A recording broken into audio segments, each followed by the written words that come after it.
아멘. 할렐루야. 아멘. 여러분, 지난 한 주간도 하나님의 은혜로 승리하셨을 줄로 믿습니다. 아멘. 여러분, 오늘은요 10월 마지막 주로 종교개혁 주일입니다. 종교개혁 주일을 굳이 기억하고 기념하는 것은 우리의 교회 공동체가 하나님 보시기에 합당한 신앙 공동체인가 우리는 늘 점검해야 되기 때문입니다. 2017년도였죠.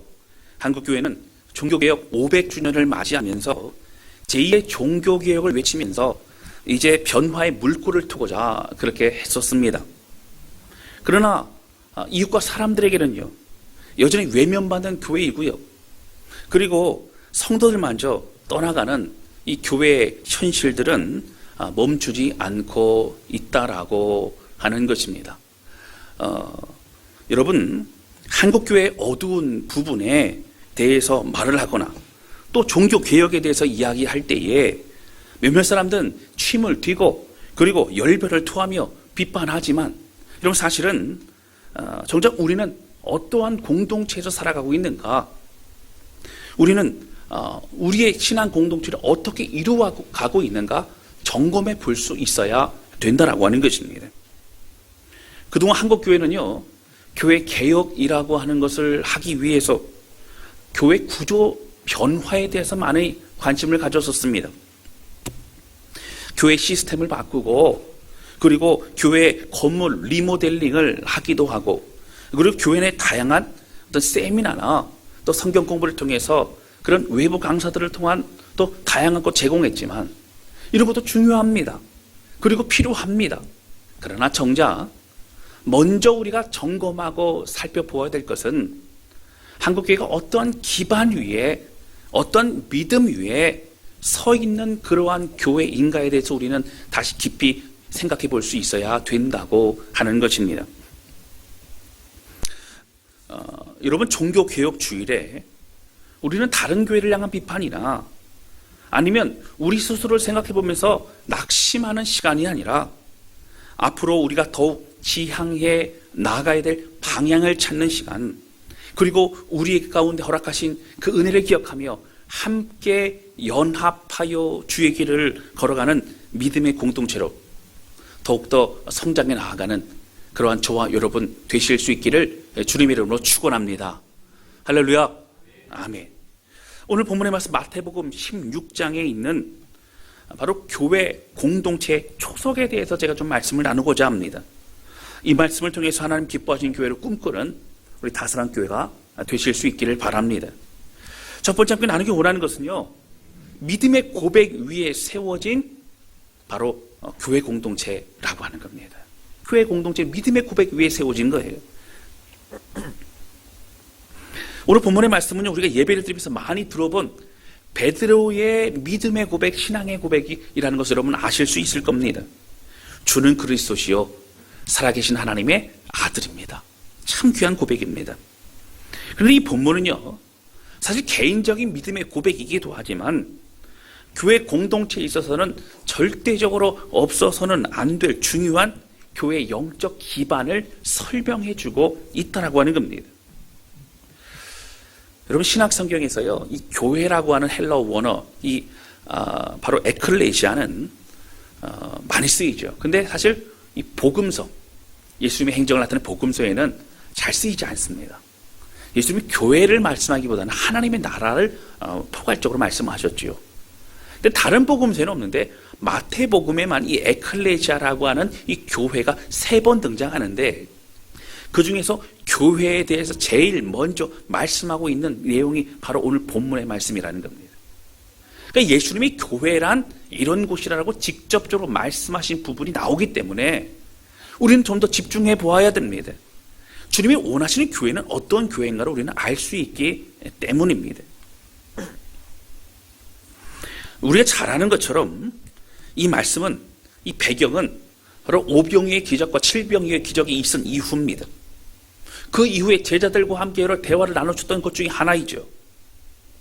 여러분, 그리고 당시에는요, 제자들도 예수님 쫓아내고 했지만 바리새인과 사두개인과 같은 사람들이 예수님을 꼬투리 잡고 어떻게 하면 옥에 가두고 어떻게 하면 핍박할 것인가를 계속 찾아다녔기 때문에 그 핍박과 어려움이 거세면 거셀수록 예수님이 십자가 사건에 가까워 오셨음을 더욱더 아셨습니다. 믿음이 없는 제자들을 바라보면서 믿음이 없는 제자들을 두고 십자가에 죽으시고 부활하시고 승천하시면 되는데 이들에게 더 가르쳐주고 더 깨닫게 해주고 그리고 이들로 이제 복음을 전하는 사람들로 만들어야 되는데 마음이 조급하실 수도 있었다라고 하는 것이죠. 그런 상황 가운데서의 오늘 본문의 말씀처럼 이렇게 나오죠. 사람들이 나를 누구라 하느냐. 어떤 이는 엘리야라고도 하고요. 어떤 이는 침례 요한이라고도 하고요. 어떤 이는 누구라고 하고요. 이런 얘기를 합니다. 그런데 그럼 너희는 나를 누구라 하느냐. 굉장히 중요한 질문입니다. 그래서 16장에 보면 그 질문에 이런 고백을 합니다. 우리 잘 아시는 고백 16장 16절입니다. 우리 같이 읽겠습니다. 시작. 시몬 베드로가 대답하여 이르되 주는 그리스도시요 살아계신 하나님의 아들이시니이다. 아멘. 주는 그리스도시요 살아계신 하나님의 아들이십니다. 굉장히 중요한 고백, 너무나 위대한 그런 고백입니다. 이 고백은요 신학적으로도 너무 중요하고요 또 정확한 고백이기 때문에 예수님도 깜짝 놀라셨어요. 그래서 17절에 보면 예수님이 흥분하신 모습이 나와요. 자 17절 보실까요? 예수께서 대답하여 이르시되 바요나 시몬아 내가 복이 있도다. 이를 내게 알게 한 이는 혈육이 아니요 하늘에 계신 내 아버지시니라. 감탄사가 있고요 또 그렇게 흥분하셔서 너무나 기뻐하시는 장면이 나옵니다. 이것은 네가 알고서 말하는 게 아니라 하나님이 너에게 알게 주셔서 하나님이 고백하게 해주신 것이다. 이렇게 얘기해주고 있다라고 하는 것이죠. 여러분 그 칭찬과 함께 예수님 기다렸다고 하시듯이 18절에 중요한 말씀하십니다. 오늘 사실 본문의 말씀에 함께 말씀을 나눌 때 제일 중요한 말씀인데 18절 우리 큰 소리로 같이 읽겠습니다. 시작. 또 내가 내게 이르노니 너는 베드로라. 내가 이 반석 위에 내 교회를 세우리니 음부의 권세가 이기지 못하리라. 아멘. 여러분 질문 하나 드릴게요. 저희 눈을 안 보시는 분들 질문 드려야 될 것 같은데 다 보시는구나. 여러분 베드로의 이름이 또 다른 게 뭐가 있을까요? 뭐라고 뭐 얘기를 하시고 뭐 들리는 것 같은데요. 그리고 시몬도 있었고 또 뭐도 있었어요? 게바도 있고 다 하시네요. 베드로 있고 그렇죠.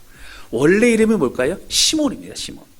그런데 예수님께서 게바라고 그렇게 말씀하시고 베드로라고 또 말씀을 하시죠. 여러분 게바와 베드로는 같은 말씀이에요. 반석이라는 뜻입니다. 헬라어 원어로 반석이라는 건 페트라라고 하는 그 단어를 쓰고 있죠. 그래서 베드로 또 이 게바 바로 이것은 반석. 예수님께서 사실 물고기 잡고 있던 그 베드로에게 내가 너를 사람을 낳는 어부가 되게 하리라. 그리고 예수님께 또 이름을 주시면 어떻게 해요? 내가 너를 반석과 같은 사람을 만들리라. 주님 약속하신 겁니다. 여러분 맞아요. 베드로는요 참 초대교회에서 반석과 같은 믿음의 사람으로 하나님의 귀하게 쓰임 받았다라고 하는 것이죠. 자 그런데요 이 베드로에게 뭐라고 말씀하셨어요? 너는 베드로라. 너의 믿음의 고백 위에 내 교회를 세우겠다라고 말씀하십니다. 여러분 이 문장에 살펴보시면 교회는 누가 세우는 거죠? 누가 세워요? 예수님이 세우는 겁니다. 여러분 개척 멤버들이 세우고 아니면 어떤 뭐 계획을 가지고 세우고 뭐 이런 것이 아니라 교회를 세운 것은 바로 예수님이 세운 것이에요. 그리고 여기 중요한 고백이 나옵니다. 내 교회를 세웠다라고 나와요. 여러분 누구 교회예요? 예수님 교회예요. 예수님 교회. 내 교회를 세웠다라고 내가 세울 것이라고 그렇게 말씀하신다라고 하는 겁니다. 여러분 이 내 교회는 예수님의 교회를 말하고 있고 분명히 그렇게 우리에게 설명하고 있죠. 요한복음 21장에도 보면 좀 비슷한 얘기가 있습니다. 베드로가 예수님을 잡혀가실 때에 내가 죽어도 주님을 부인하지 않겠다 얘기했지만 결국 어떻게 되죠? 3번이나 부인합니다. 그리고 그 부끄러움 가운데 그 닭이 울고 그는 도망가죠. 마음에 한번 슬펐을 것 같아요. 부활하신 예수님을 만나 뵈어도 그는 그 앞에 나설 수가 없었습니다. 그랬던 그가 이제 어떻게 되죠? 고향 땅으로 돌아가죠. 나는 안 되나 봐. 나는 실패한 인생이야. 예수님 찾아오셔서 말씀하시기를, 베드로야, 너는 내 깊은 물로 들어가 내 오른편에 그물을 내리라. 이런 뭐랑 비슷해요? 처음 베드로 부르실 때의 그 모습과 비슷하죠. 오른편에 그물을 내렸더니요, 그물이 찢어질 정도로 그렇게 많은 물고기를 잡았다는 거예요. 여러분 무슨 생각 들었을까요? 언제가 기억났을까요? 부르셨을 때 그때가 기억났을 겁니다. 그리고 조용히 물고기와 떡을 구워주시면서, 사랑하는 시몬아, 내가 다른 사람들보다 나를 더 사랑하느냐 물어보십니다. 다른 사람들보다 명확하게 중요한 질문 하시죠. 그때 베드로가 뭐라 그랬어요? 주여, 제가 주를 사랑하는 줄 주께서 아시나이다 고백합니다. 여러분 정말 다른 사람보다 이제는 주님만을 사랑합니다. 이런 절절한 고백을 하고 있는 겁니다. 그때 여러분 예수님이 뭐라 그러셨어요? 내 양을 먹이라. 그럼 누구 양이라고요? 예수님 양이라고요. 그래서 여러분 우리는 예수님 겁니다. 할렐루야. 교회는 예수님 겁니다. 할렐루야. 교회의 머리는 예수님이라서 예수님의 머리, 바로 예수님의 뜻을 쫓아서 온몸이 함께 유기적으로 연합하여 움직이고 순종하는 것이 교회라고 하는 거예요. 이런 정체성과 이런 그 신앙의 고백을 기반으로 한 교회가 되지 않으면 교회는 흔들릴 수 있는 거예요. 교회는 다른 세상의 것들이 들어올 수밖에 없다라고 하는 겁니다. 여러분 교회는 결코 목회자의 교회가 아닙니다. 교회는 결국 몇몇 사람들의 교회가 아닙니다. 결국 교회는요, 성도들이, 많은 사람들이 이렇게 하자라고 한다고 해서 되는 것이 아니라 하나님의 뜻을 살펴보고 그 뜻에 순종하는 교회가 주님의 교회라고 하는 거예요. 하나님의 말씀이 성경을 탐구하고 이 시대에 지금 또 우리가 무엇을 해야 될지를 어디서 알 수 있어요? 성경을 통해 알 수 있습니다. 그리고 우리가 기도하고 마음을 합할 때 주의 뜻을 알아가는 겁니다. 여러분 만약에요, 어떤 분이 목사님 제가 환상을 봤는데요, 주님이 제 귀에 똑똑히 이렇게 말씀하셨습니다 라고 오신다면 제가 어떻게 할까요? 제가 일단은 만나 들어봐야겠죠. 그리고 성경을 통해서 우리가 점검하는 겁니다. 성경을 통해서 성경과 맞지 않은 건 여러분 아무리 나타나줘도, 아무리 꿈속에 배워도, 아무리 뭘 그래도 우리는 따라갈 수 없죠. 우리가 하나님의 뜻을, 하나님의 마음을 순종하는 것이 교회 공동체이기 때문입니다. 여러분 사실 우리가요, 한국교회와 전세계 교회의 어려움과 현실을 파악하고 또 해결책을 얘기할 때에 또 다양한 얘기할 수 있어요. 또 어떤 사람들은 한국교회가 예전에 비해서 이웃을 사랑하고 그리고 이웃 사회에 영향력을 미치는 것이 많이 적어졌다. 구제하고 돕고 섬기는 역할을 해야 된다. 뭐 이런 얘기도 합니다. 맞습니다. 그런 것도 해야 됩니다. 또 많은 여러 가지들도 또 저희가 해야 되죠. 그러나 우리가 섬기는 이 다사랑 교회가 예수님께서 처음으로 교회에 대해서 말씀하신 이 교회의 정체성을 말씀하신 이 신앙 위에, 믿음 위에, 고백 위에 세워진 교회인가? 지금 우리는 그 믿음의 고백을 하고 있는가? 우리의 모든 방향과 삶은 예수 그리스도 중심으로 우리는 그렇게 연합하여 나가고 있는가? 이것을 우리는 처절하게 반성하고 점검해 보아야 된다고 하는 것이죠. 여러분 예수님은 이제 믿음의 반석 위에 교회를 세우셨습니다. 할렐루야. 아멘. 믿음의 교회, 고백 위에 교회를 세웠다는 얘기는 교회가 추구하는 방향이 믿음의 고백에 근거한 그런 공동체인가를 살펴봐야 되는 거예요. 여러분 목회자와 성도들이요, 이런 믿음의 고백을 하고 있는가? 여러분 국질론은요, 예수 그리스도를 사랑하는 믿음의 고백이 여러분 나올 수 있는가 살펴봐야 돼요. 어려울 때 똑같이 어려운 게 아니라 그 사랑의 절절한 마음이 우리 가운데 솟구칠 수 있는 그런 신앙의 고백은 어려우면 어려움으로 오는 게 아니라 하나님을 바라볼 수 있게 된다라고 하는 것입니다. 기쁠 때 하나님이 역사하심 가운데 감사할 수 있는 삶이 된다라고 하는 거예요. 여러분 이 고백이 무엇이죠? 예수 그리스도 주님이 진짜 우리를 구원하셨다는 거예요. 주는 그리스도시요, 우리의 구원자신 십자가의 주님을 그 감격으로 남은 우리의 삶을 드리는 겁니다. 이전에 내 뜻대로 내가 중요하고 그리고 내가 판단하고 내가 계획한 것이 더 옳다라고 생각했지만 다 내려놓고 맞습니다. 하나님 주님이 신실하십니다. 주님이 전능하신데 주님이 전지하신데 나를 사랑하시고 나를 선하게 인도하시는 주님, 나를 위해 생명 주셨는데 내가 인생을 드립니다 고백하면서 이제 주를 위해 살아가는 것, 이것이 믿음이고 신앙생활이라고 하는 거예요. 여러분, 이러한 공동체는요 다른 게 중요하지 않습니다. 오직 예수님만 중요해요. 여러분, 걱정과 근심이 있고 교회에 문제가 있고 가정에 어려움이 있을 때에 여러분 그 어려움 자체를 무시하라는 얘기는 아니지만 문제를 문제로 보면 문제가 생깁니다. 무슨 얘기인지 아실려나 모르겠네요. 문제를 문제로 자꾸 바라보면은 그게 문제가 돼버리는 거예요. 우리 어떻게 돼요? 기도하는 겁니다. 대신에 여러분 하나님을 찬양하는 거예요. 정말 우리 전심을 다해 주님을 높여드릴 때에 임재하신 그 주님과 또 그 주에 주시는 말씀과 은혜를 통하여 깨닫게 되어지고 우리가 다시 나가야 될 방향을 찾고 그 주님이 주신 방향 안에서 순종할 때 역사하신 하나님을 만날 수 있게 된다라고 하는 겁니다. 여러분, 사실 우리는 속임당할 때가 참 많아요. 걱정하는 것들도 일어나지 않을 만한 일들도 미리 걱정할 때가 많고요. 또 우리가 상상하면서 다른 사람 미워하고 그리고 힘들어하고 어려워하고 그럴 때도 많습니다. 여러분, 기도하고 무릎 꿇고 하나님 신뢰하는 건 너무너무 중요하다고 하는 겁니다. 여러분, 그래서 교회의 중요한 가치는요, 우선순위가 되는 것은 여러분 유지와 관리가 아니에요.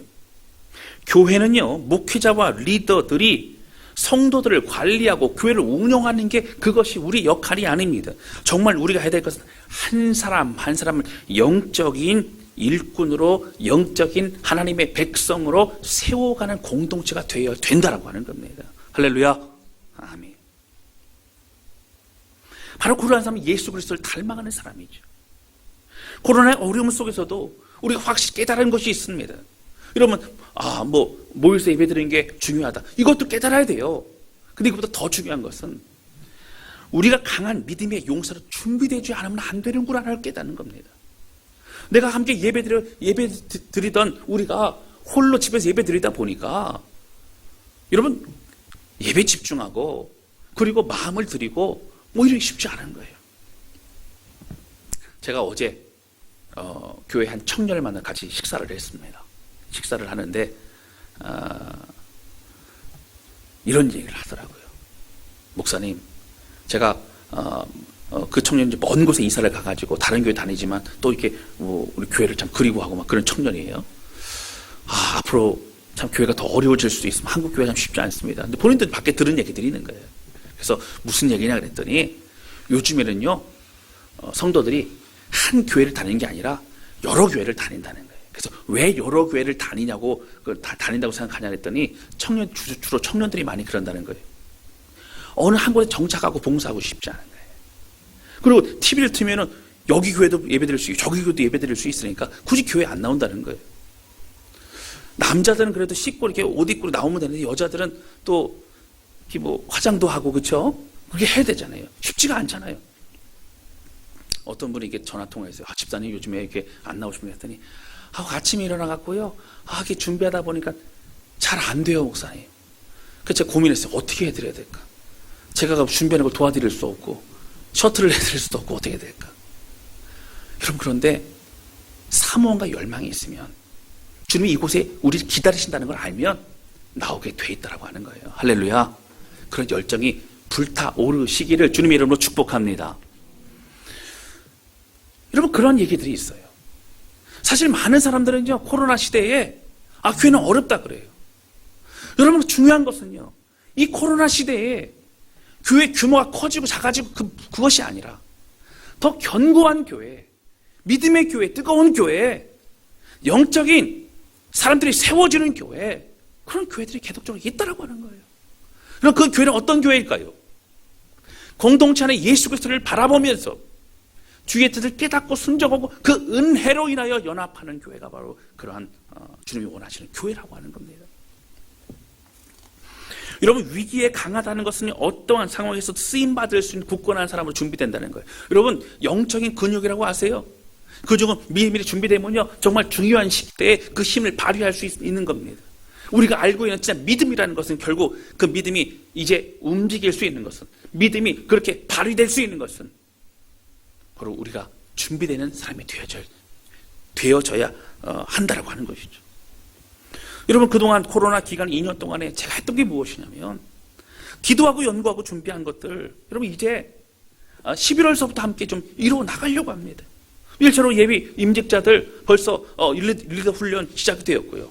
리더 훈련 시작되니까 수요 예배도 많이 나오시고 금요 예배도 많이 나오시고 그리고 기도하시고 막 그러시는 모습이 얼마나 은혜가 되는지 몰라요. 할렐루야. 할렐루야. 잘 믿지 못하시면 금요 예배 나오신 분들 물어보세요. 많이 나오셨어요. 그리고 궁금해하지 마시고 나오시면 돼요. 할렐루야. 아멘, 아멘. 여러분, 이제 기존 임직자들 같이 성경 공부 같이 기도할 거예요. 하나님, 우리는 연약하지만 말씀으로 강건해지고 우리가 더욱더 섬기는 자가 되고 싶습니다. 여러분, 말씀이, 은혜가, 기도가 우리를 새롭게 하는 거예요. 그리고 전교인 계속적으로 팀을 만들어서 성경 공부하고 우리의 영적인 토양을 바꾸고 우리의 가치관을 바꾸고 하나님 안에서 살아가는 게 무엇인가를 더욱더 우리가 깨달아가게 될 것이라고 하는 겁니다. 여러분, 교회는요, 이 세 가지가 잘 돼야 돼요. 교회는 이 세 가지를 잘 도와야 됩니다. 그게 뭐냐면, 여러분 잘 기억해. 첫 번째, 교회는 개인적인 하나님과의 관계와 하나님과의 영성, 이 하나님과 관계가 잘 될 수 있도록 도와야 돼요. 개인 묵상이라든가 개인 기도라든가 개인적인 어떤 하나님과의 그런 만남들이 더욱더 깊어질 수 있도록 도와야 됩니다. 두 번째는요, 바로 이 두 번째는 함께 나누고 함께 기도하고 함께 삶의 말씀을 적용하면서 함께 몸부림칠 수 있는 그러한 소그룹이 있도록 그렇게 격려하고 도와야 됩니다.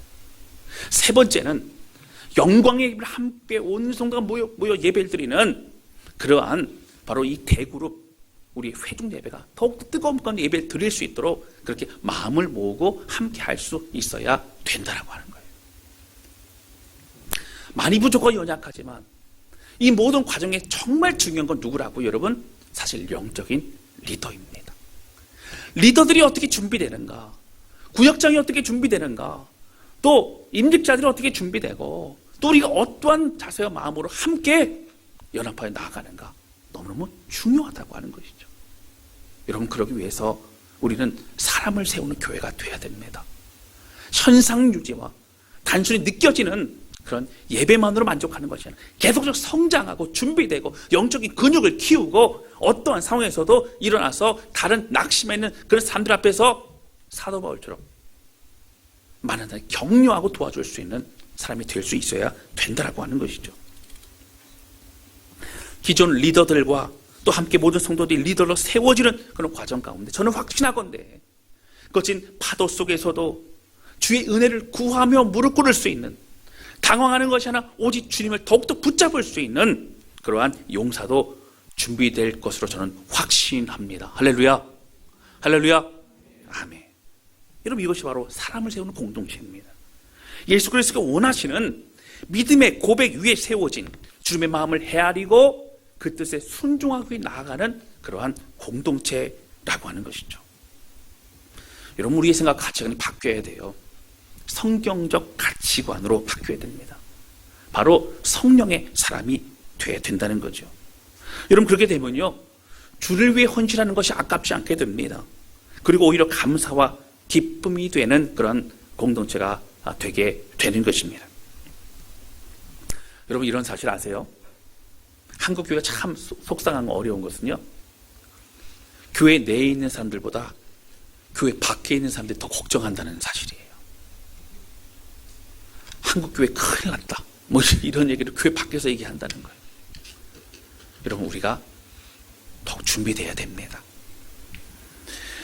여러분, 우리가 정말 걱정해야 될 것은요, 코로나로 인해서 사람이 줄어드는 것, 그리고 예배 모이기 힘들어하는 그 어떤 눈에 보는 현상보다도 한 사람 한 사람 우리가 오늘 베드로가 고백했던 것처럼 주는 그리스도시 살아계신 하나님의 아들입니다. 나는 하나님의 그 뜻을 쫓아 난 나를 구원하신 예수 그리스도의 그 마음을 헤아리고 순종하는 삶을 살겠습니다. 나에 대한 것은 하나님의 은혜입니다. 이런 고백이 우리 안에 있느냐? 이것이 더 중요하다는 거예요.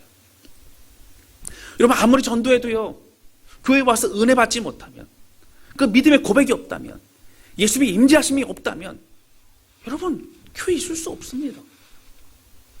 그런데 교회에 믿음의 고백 위에 있는 교회라는 의미는 교회 건물 위에 어떤 뭔가 깔고 건축한다는 의미가 아니죠. 지금 우리 한 사람 한 사람 믿음의 고백이 모아져서 바로 교회 공동체를 이루어가는 것이라고 하는 겁니다. 여러분, 믿음 위에 세워졌다는 것은 완전한 방향을 말합니다. 우리의 겉에 보이는 것을 이제 하나하나 다 만약에 이제 걷어본다면 맨 마지막에 중심에 뭐만 남아있을까요? 믿음의 고백입니다. 믿음의 고백. 주는 그리스도시여 살아계신 하나님의 아들입니다. 이 고백 위에 교회가 세워졌기 때문에 다른 거 다 뺀다 할지라도 가장 우선순위는 우리 잊지 말아야 될 것은 우리 위해 죽으신 오직 예수 그리스도 주님이시라고 하는 겁니다. 사랑하는 성도 여러분, 우리 다 함께 우리 머리 대신 예수 그리스도 주님의 뜻을 헤아리고 주를 향하여 연합하여 순종의 길을 걸어가는 저와 여러분 되실 수 있기를 주님의 이름으로 축원합니다. 할렐루야, 할렐루야. 저는 이거 생각할 때 마음이 너무 뜨거워지는 거예요. 기대가 되는 겁니다. 두 번째 함께 나누기 원하는 것은요, 음부의 권세가 이기지 못하는 곳이 바로 교회 공동체라고 하는 것이죠. 오늘 본문의 말씀에 보면요, 13절에 바로 이 대화를 하시는 이 장소가 바로 빌립보 가이사라 빌립보라고 그렇게 말씀하고 있습니다. 빌립보 가이사라 지방이다. 그래서 가이사라 빌립보라고도 하고요, 빌립보 가이사라고 합니다. 여러분, 이 가이사라 빌립보라고 하는 곳은요, 이스라엘 백성들 그 땅에 보면 맨 꼭대기에 뭐가 있냐면 그 위쪽에 헬몬산이 있습니다. 그 요단강은요, 헬몬산에서부터 내려오는 그 눈 녹은 만년설의 눈 녹은 물이 이제 그것이 모여지고 또 하면서 그게 물줄기가 이어지게 되는 것이죠. 근데 이 가이사라 빌립보라고 하는 이 지역은 그 헬몬산 그 밑에 있는 지역입니다. 그래서 헬몬산 서쪽 자락에 위치하고 있는데 물이 계속적으로 공급되다 보니까 여러분 어떻게 된다고요? 굉장히 물이 풍부하고 땅은 비옥해지고, 그럼 뭐를 잘할 수 있을까요? 뭘 잘할 수 있어요? 할렐루야. 네. 마스크를 쓰고 계셔서 제가 무슨 말씀하는지 모르겠어요. 농사를 잘 지을 수 있습니다. 여러분, 이스라엘 백성들이 있는 가나안 땅이 젖과 꿀이 흐르는 땅이라고 하지만 그냥 가만히 있어도 뭔가 에덴 동산 좀 다 따먹을 수 있고 그런 땅은 아니에요. 요단강을 중심으로 양쪽에 이제 비옥한 땅들이 있지만 사실 광야와 같은 곳이 많아요. 그래서 여전히 목축업을 많이 해야만 되는 곳이 바로 이스라엘 땅이었습니다. 그런데요, 오늘 본문에 나오는 그런 내용처럼 이 가이사라 빌립보라는 지역은 그 어떤 지역보다 풍부한 지역입니다. 여러분, 역사학자들이요, 그 쭉 역사와 종교에 대해서 이게 연구를 하다 보니까 힘들고 어려울 때 종교 어떤 신을 더 찾는가, 아니면 평안할 때 신을 더 찾는가를 그렇게 연구해 보니까 우상을 섬기는 게요, 평안할 때 더 잘 섬긴다는 거예요. 그게 좀 이해가 안 되더라고요. 그 이유가 뭐냐면 이런 겁니다. 힘들고 어려울 때도 찾지만 이제 먹고 살만하고 시간이 남게 되고 그러잖아요. 그럼 그 시간은 어떻게 해요? 마음에 불안한 걸 쏟는 거예요. 내가 가지고 있는, 내가 누리고 있는 이 모든 것들을 유지하고 싶은 겁니다. 여러분, 누리다 보면 사람들 욕심이 생겨요. 그러니까 더 많은 걸 누리고 싶습니다. 그런 마음이 어떻게 돼요? 그 모든 것을 유지시켜주고 더 모든 걸 갖다 줄 존재를 찾게 되면 누구의 바로 우상을 찾게 되는 겁니다. 여러분, 그래서요, 우상이 잘 발달된 지역은 여러분 어떤 지역입니까? 고대 문명이 발달된 지역마다 우상이 너무너무 많았어요. 저 잘 아시는 애굽이라는 곳도 우상이 너무너무 많았고요. 여러분 바로 갈대아 우르라고 하는 그런 메소포타미아 그 문명 지역도 우상이 어마어마하게 많았죠. 그러한 지역이었어요. 여러분 마찬가지입니다. 가이사라 빌립보라는 지역도요, 살기 좋은 곳에서 우상이 많았어요. 또한 여기는요, 가이사라 빌립보, 가이사라가 뭘까요? 로마 황제를 말합니다. 유대 땅의 분봉왕으로 지명받아서 온 사람들은 자꾸 로마 황제에게 잘 보여야 되거든요. 그러니까 어떻게 했어요? 잘 보이는 가운데 그 지역을 가이사라 빌립보라고 하는, 가이사라고 하는 지명도 붙을 정도로 굉장히 유명했죠. 어떤 지역입니까? 황제의 숭배를 위해서 황제 숭배하는 신전이 있던 지역이 바로 이 지역입니다. 여러분 다른 어떤 지역보다도 우상을 섬겨야만 되는 그런 환경을 가지고 있는 지역이었다는 거예요. 여러분 당시에요, 예수님이 계실 당시에 유대인들은 믿음이 좋아하던가? 여러분 성경학자들은 믿음이 좋지 않았다고 얘기합니다. 사실 400년 동안 마지막 선지자였던 말라기 선지자 이후에 400년 동안 그들에게는 말씀이 없었습니다. 여러분 사실 책망의 말씀이라도 있으면 그들은 마음가운데 어떤 마음이 있을까요? 그래도 하나님 우리를 관심 가져주시는구나. 책망의 마음도 없어요. 그러다 보니까 하나님을 외면하셨나? 우리를 버리셨나? 그런 마음이 드는 겁니다. 그때 이제 침례 요한도 나타나게 되고 했지만 마음속에 그들은 어떻게 해요? 눈치 보면 사는 겁니다. 로마 제국 눈치 보고 먹고 살기 눈치 보고 그저 그렇게 살고 있는 그런 현실이었습니다. 여러분 잘 아시는 것처럼 예수님 예루살렘에 입성하실 때 그 누구보다도 왕으로 모셨어요. 종려나무 가지를 흔들고 그들의 겉옷을 다 바닥에 깔아서 예수님의 입성을 환영했습니다. 그러나 며칠 후에 그들은 예수님 십자가에 못 박으라고 외칩니다. 왜 그럴까요? 그들은 믿음이 신앙이 없었어요. 적어도 하나님 믿는 구약 성경에 나온 예언을 믿는 그 마음이 없었습니다.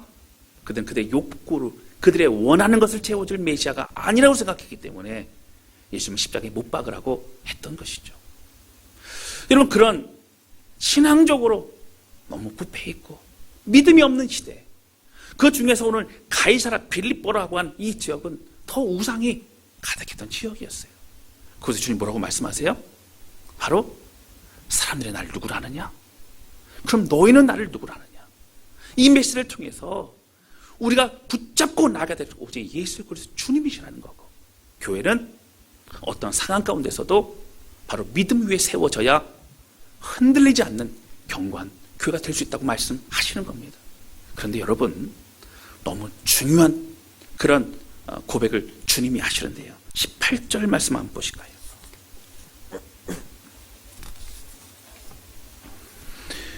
여러분 18절에 보면 16절서부터 볼까요?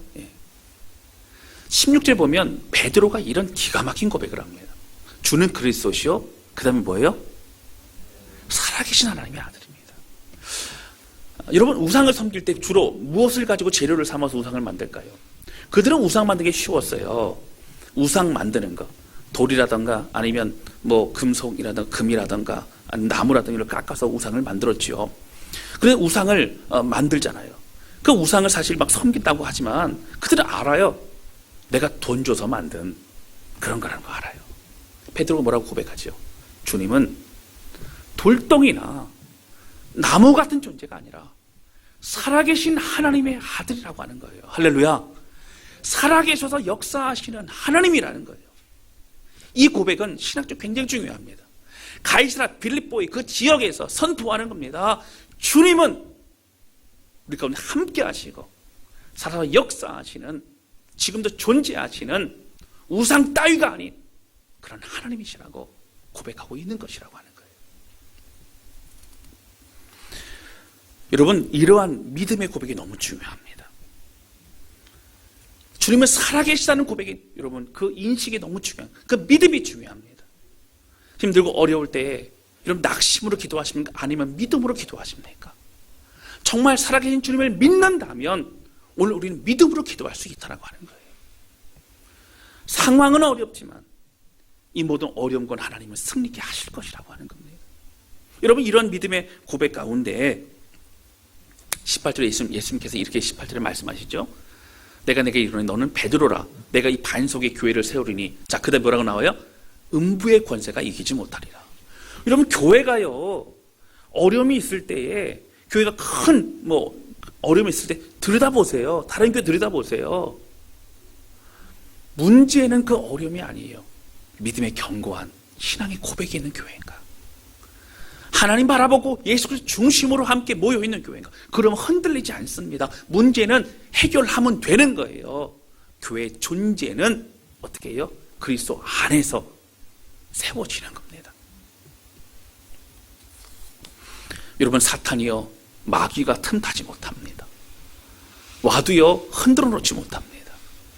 그런 믿음의 고백, 살아계신 하나님을 향한 믿음의 고백, 바로 그것이 우리를 살린다라고 하는 것이죠. 너무나 돌멩이와 같은 그런 죽은 하나님, 무능력하고 무기력한 하나님이 아니라고 하는 거예요. 우리 하나님은 살아계신 하나님이시라고 하는 겁니다. 여러분, 이것이 너무나 중요한 것입니다. 여러분, 이것이 우리의 신앙 고백이 되시기를 주님의 이름으로 축원합니다. 바로 우리 다사랑교회 믿음의 기초가 돼야 된다라고 하는 것이죠. 여러분, 지금도 살아계신 하나님, 우리를 포기하지 않으시고 하나님 나라에서 은혜와 감격을 누리면서 그 은혜 주신 은혜와 감격으로 연합하여 주의 삶이 이루어 가도록 허락하신 하나님, 우리 주님 바라보며 함께 승리하는 우리 모두가 되시기를 주님의 이름으로 축원합니다. 말씀 정리합니다. 오늘 세 가지 내용 얘기했어요. 첫 번째, 교회는 어떻게 세워진다고요? 믿음의 고백 위에 세워진다고요.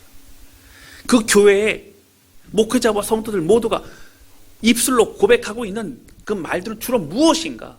어떤 고백인가? 어떠한 확신과 믿음 안에 있는가? 여러분, 이 믿음의 고백 위에 견고하게 흔들리지 않는 다사랑 교회 되시기를 주님의 이름으로 축원합니다. 여러분, 교회는 누구 교회라고요?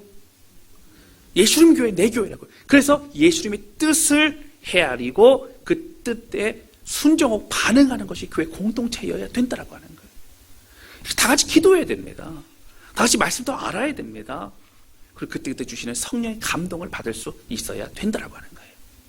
세 번째, 여러분, 우리 주님은요, 돌멩이나 아니면 나무 조각이나 그런 것이 아니죠. 바로 살아계신 하나님이시라고 하는 거예요. 할렐루야.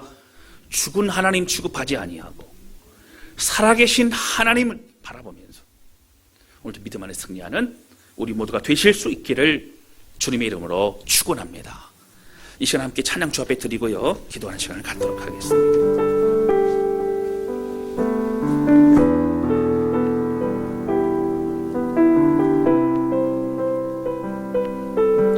여러분, 저도 개인적으로 살아가다 보면 머리 복잡할 때가 있어요. 어떡하지 큰일 났네 이럴 때가 있어요. 마음이 참 답답하고 걱정 근심될 때가 있어요. 성도들의 가정을 기억할 때마다 어떻게 하지 참 마음이 어려울 때가 있어요. 그런데 여러분, 그럴 때마다 뭐 할 줄 아세요? 다 내려놓고 하나님을 찬양합니다. 여러분, 예수 그리스도를 찬양하고 높여드릴 때에 성령이 임하시고 우리의 평안을 주시고 확신을 주시고 주 안에서 기도하며 나아가게 하신다라고 하는 거예요. 여러분, 오늘 이 사실 기억하면서 우리 하나님만 높여드리면 좋겠어요. 우리 교회의 중심은 다른 것이 아니라 바로 예수 그리스도 주님이십니다. 주님만 영광 받아 주옵소서. 우리 찬양하며 고백하도록 하시겠습니다.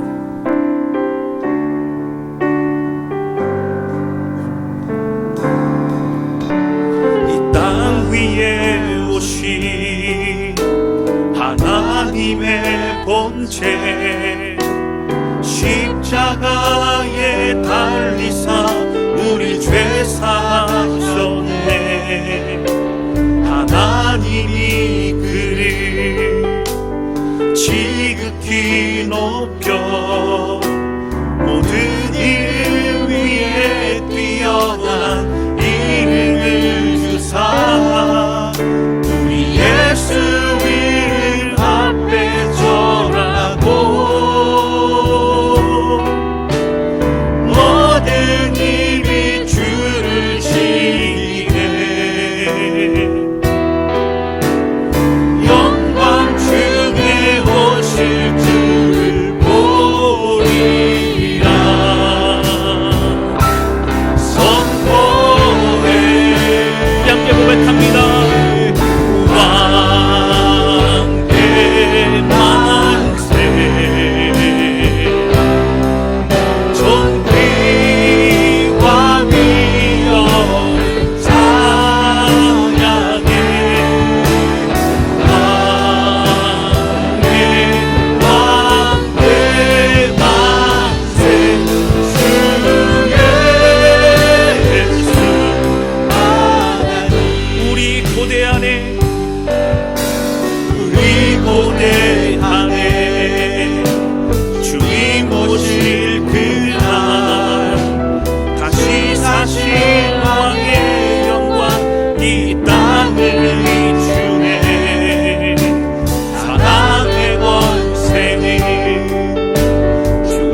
살면서 하나님 참으로 힘든 시대입니다.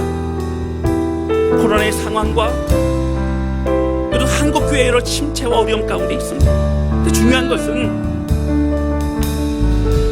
근본적인 교회가 어떠한 교회인가, 무엇 위에 세워져야 되는 것 우리는 점검해 보아야 된다고 하는 것이죠. 오늘 주신 말씀과 하나님 아버지, 우리 다사랑 교회 예수 그리스도를 향한 믿음의 고백 위에 세워진 교회가 되게 도와주셔서 오늘 우리의 입술, 우리의 찬양, 우리의 마음이 오직 주님께만 향하게 도와주시고, 이 교회가 예수님의 교회임을 알고 주의 뜻을 헤아리고 그 뜻에 순종하기 위해 함께 연합하는 모든 성도들 되게 도와주셔서 하나님이 살아계신 주님이십니다. 돌이나 나무와 같은 그 죽은 그런 존재가 아닙니다. 하나님 영광 받으옵소서. 우리 고백하며 찬양하며 우리 기도하기 원합니다. 같이 마음을 다해 주 앞에 기도하겠습니다. 오 하나님 아버지, 고백하며 기도합니다. 하나님 오늘 우리의 말씀 주셔서 감사합니다. 우리 다사는 교회가 아버지 말씀이 기뻐하시는 교회가 되기를 원합니다. 하나님 우리 교회를 경험하고 더욱더 반향을 찾아 영혼들을 세우고 또 훈련하고 또 하나님의 기뻐하시는 주의 백성으로 살아가도록 세워지는 교회가 되기를 원합니다. 우리 입술에서는 믿음의 고백이 있게 도와주시고, 하나님 우리의 마음 가운데는 오직 주님의 뜻을 헤아리고 순종할 수 있는 우리의 마음을 주셔서 연합하여 즐거워지는 날까지 하나님 나라를 이루어가는 가장 대수로 붙드시고 주님 인도하여 주시기를 원합니다. 아버지 고백하오니 성령님 함께 해주셔서 우리가 삶에 낙심하지 않도록 해주시고, 살아계신 하나님 살아계 충만히 바라볼 수 있도록 인도하여 주시옵소서. 하나님 아버지, 오늘 말씀을 통해서 다시 한번 우리 다사랑 교회를 되돌아보게 인도하시니 감사합니다. 많이 부족해 연약하지만 가장 먼저 점검하고 가장 먼저 다시 한번 새롭게 될 것은 바로 우리는 믿음의 고백 위에 세워진 공동체임을 다시 한번 깨닫고 고백하게 됩니다. 하나님 우리 입술에 예수 그리스도를 향한 믿음의 고백이 넘치게 하여 주시고, 우리의 심령에 주님을 향한 신뢰와 확신 가운데 견고하여 흔들리지 않은 믿음의 삶을 살아갈 수 있도록 인도하여 주옵소서. 하나님 특별히 이 교회는 바로 예수 그리스도 주님의 교회인 것을 기억하면서 이 교회의 머리 대신 주님의 뜻을 헤아리고 온몸이 유기처럼 연결된 한 몸인 우리가 연합하여 주의 뜻을 이루어가는 겸손한 믿음의 용사 될 수 있도록 인도하여 주시옵소서. 살아계신 하나님, 우리 삶과 낙심하지 아니하고 주님을 붙잡고 신뢰하며 주의 길을 걸어갈 수 있게 하신 하나님, 주님만 바라보게 하여 주옵소서. 예수님의 이름으로 기도하였습니다. 아멘.